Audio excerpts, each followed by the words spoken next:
नमस्कार दोस्तों, आज हम एक विशेष चर्चा में बात करने वाले हैं। हम बात करें हमारे देश की, जो मोदी जी के बारे में। ट्रंप ने कहा कि मोदी बहुत टफ है।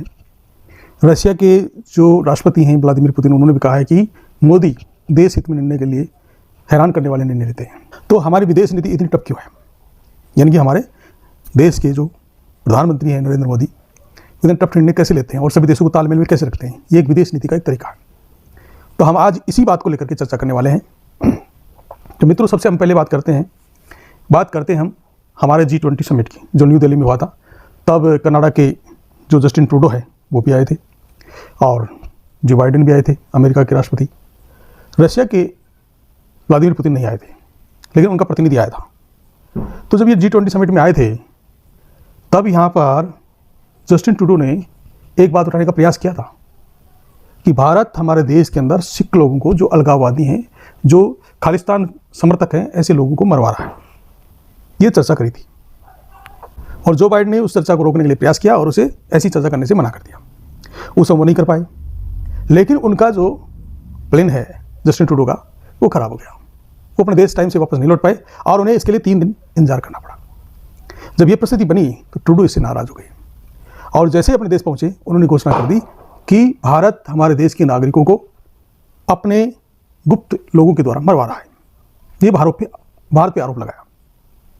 अब जब भारत पे आरोप लगाया तो भारत ने, वहाँ के जो राजदूत थे, उन्हें तलब किया और उनसे सख्ती से पेश आए और कहा कि ये दोबारा नहीं होना चाहिए। यहाँ के राजदूत, यानी कि ट्रूडो ने अपने राजदूत को वापस बुला लिया, इंडिया ने अपने राजदूत को वापस बुला लिया। यानी कनाडा ने अपने राजदूत को वापस बुलाया और इधर इंडिया ने अपने राजदूत को वापस बुला लिया। थोड़े दिनों बाद में चर्चा चलती है तो वहाँ पर एक व्यक्ति था जिसका नाम था कनाडा के अंदर हरदीप सिंह निज्जर। हरदीप सिंह निज्जर की हत्या हो गई थी। इस बात को लेकर के ट्रूडो बहुत इंडिया को भला बुरा कह रहे थे, यानी इंडिया के लिए वो एक्शन ले रहे थे, उठा रहे थे इस बात को। उन्हें इससे लाभ क्या था? वो चाहते थे कि हम, उसके देश में सिख संख्या ज़्यादा है, भारतीय सिख जो वहाँ रहते हैं, और उन तो हरदीप सिंह निज्जर था, उसका मामला कनाडा उठाता है, क्योंकि कनाडा के जो जस्टिन ट्रूडो है वो अपनी पार्टी का समर्थन चाहते थे सिख के द्वारा, सिख लोगों के द्वारा, ताकि उनकी सरकार फिर से कनाडा में बन जाए। अपना राजनीतिक स्वार्थ के लिए भारत पर ये आरोप लगाते हैं। अब इसके साथ देने के लिए ऐसा ही एक खेल अमेरिका में हो जाता है। पतवंत सिंह पन्नू, इनकी हत्या करने के लिए भी अमेरिका के द्वारा ये कहा गया कि भारत की जो रॉ एजेंसी है उसके द्वारा इसके ऊपर मारने का प्रयास किया गया, इसकी हत्या करवाने का प्रयास किया गया, क्योंकि पन्नू एक सिख व्यक्ति है और वह भारत के जो खालिस्तान समर्थक है, भारत के अलगाववादी व्यक्ति है, भारत से खालिस्तान समर्थक वो व्यक्ति है जो भारत से एक अलग देश बनवाना चाहता है।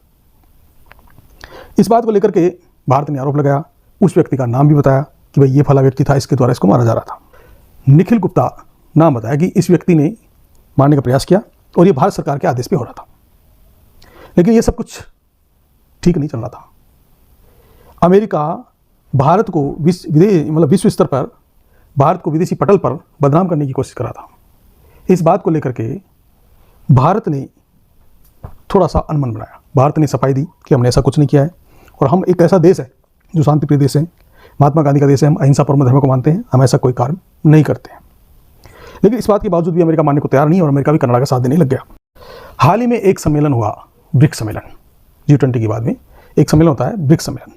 ब्रिक्स का पूरा मतलब है, ब्रिक्स के अंदर 5 देश, कंट्री हैं जो इसके संस्थापक देश हैं, जिसमें ब्राज़ील है, रसिया है, इंडिया, चाइना और साउथ अफ्रीका। ये 5 देश मिलकर के ब्रिक्स एक गुट है, उसका निर्माण करते हैं। ये एक मजबूत अर्थव्यवस्थाएं हैं जो शक्तिशाली हैं और ये 5 देश मिलकर के नवाचार करते हैं। तो हाल ही में इसका जो सम्मेलन था वो रशिया के कजान नामक स्थान पर हुआ। उसमें भाग लेने के लिए नरेंद्र मोदी गए, हमारे देश के प्रधानमंत्री गए। वहाँ रशिया के जो राष्ट्रपति हैं व्लादिमीर पुतिन, वहाँ पर चाइना के राष्ट्रपति शी जिनपिंग भी आते हैं और दोनों देशों को जो कॉन्फ्लिक्ट चल रहे थे हमारे देश में, जो है चाइना और भारत के बीच में बॉर्डर को लेकर के समस्याएं चल रही थी।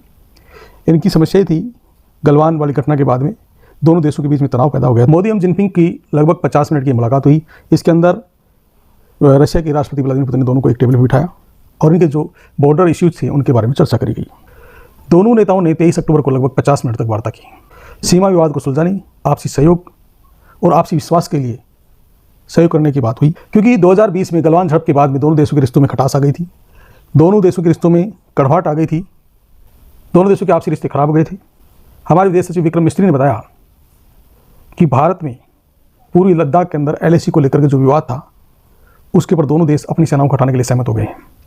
वहाँ पर जो भी निर्माण किया है, पुराना निर्माण या नया निर्माण जो भी अभी किया हाल ही में 2020 के बाद में, उसको यथास्थिति करने के लिए सहमत हो गए हैं। यानी अपने जो निर्माण किया है पक्का कच्चा, जैसे पक्का कच्चा कैसा भी निर्माण किया उसको वो दोनों अपने वहाँ से हटा देंगे और 2020 से पहले वाली स्थिति में अपनी सेनाओं को स्थापित करेंगे। और पूर्वी लद्दाख के LAC पर पेट्रोलिंग को लेकर भी दोनों देशों में समझौता हो गया है। सारी बातें ब्रिक्स सम्मेलन के दौरान होती हैं। ब्रिक्स देशों के अंतर्गत लगभग 30 देशों को आमंत्रित किया गया था, यानी 30 देशों ने आवेदन किया था इसकी सदस्यता लेने के लिए, जिनमें से सभी को तो नहीं लेकिन 13 जो देश हैं उन्हें पार्टनर सदस्य बनाया गया। जैसे पाकिस्तान और तुर्की ने भी आवेदन किया था। पाकिस्तान का आवेदन पूर्णतः निरस्त कर दिया गया, लेकिन तुर्की को पार्टनर सदस्य बनाया गया, लेकिन उसकी स्थायी सदस्यता को अभी अनदेखा किया गया। कहा जा रहा है कि भारत के साथ तालमेल सही नहीं होने की वजह से उन्हें इस सम्मेलन में ब्रिक्स की सदस्यता नहीं दी गई। कारण क्योंकि उसका लगाव पाकिस्तान के साथ ज़्यादा है। पाकिस्तान के कश्मीर मुद्दे पर, भारत के कश्मीर मुद्दे पर पाक के सपोर्ट में तुर्की बोलता है। तुर्की, जिसको टर्की या तुर्की नाम से भी जाना जाता है।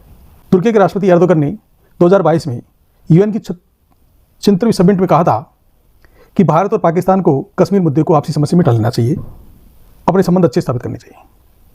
लेकिन जब हमारे विदेश मंत्री एस जयशंकर की जब बारी आई तो उन्होंने कहा कि तुर्की हमारे कश्मीर मुद्दे पर न बोले तो अच्छा रहे, क्योंकि पहले खुद के गिरेबान में झांक कर देखे। उसने साइप्रस के एक बड़े हिस्से को अपने कब्जे में ले रखा है, जबकि उसके ऊपर UN ने प्रस्ताव पारित कर रखा है, लेकिन उसे तुर्की नहीं मानता है, तो उस पर विचार करना चाहिए। अब हाल ही की ताज़ा खबर है कि निखिल गुप्ता को छोड़ करके अमेरिका ने अब ये कहा है कि ये अमित शाह के आदेश पर हुआ है। जो भी निज्जर की या पन्नू की जो हत्या करवाई जाने की प्लान था वो अमित शाह के इशारे पे था।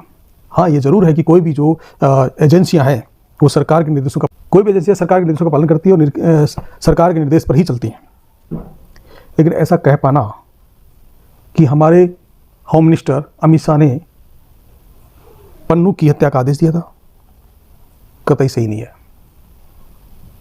क्योंकि वो स्पष्ट नहीं कर पाएंगे। तो अमेरिका हमें विश्व पटल पर बदनाम करने के लिए ऐसी हरकतें कर रहे हैं। रशिया की ओर हमारा झुकाव जो है वो अमेरिका को दर्द दे रहा है, क्योंकि रशिया हमारा परम मित्र है। जब हमारे साथ युद्ध की स्थिति आई तो हमारे साथ खड़ा हुआ था, इसलिए हम उसे नहीं छोड़ सकते। और हम हमारे स्वार्थ जनहित, देश हित में जो सही है वो निर्णय लेते हैं, उसी के आधार पर हमारी विदेश नीति तैयार होती है। तो दोस्तों, आज हमने जाना कि हमारी विदेश नीति के अंदर जो हमारे विदेश मंत्री हैं या प्रधानमंत्री हैं या हमारे जो भी व्यक्ति हैं, राजनीतिक व्यक्ति हो या प्रशासनिक व्यक्ति हो, सोच समझ कर निर्णय लेते हैं, देश हित में लेते हैं। इससे हमें गर्व महसूस होता है। तो आज के लिए इतना ही। अगली खबर के लिए फिर से तैयार रहिए। तब तक के लिए नमस्कार। जय हिंद, जय भारत।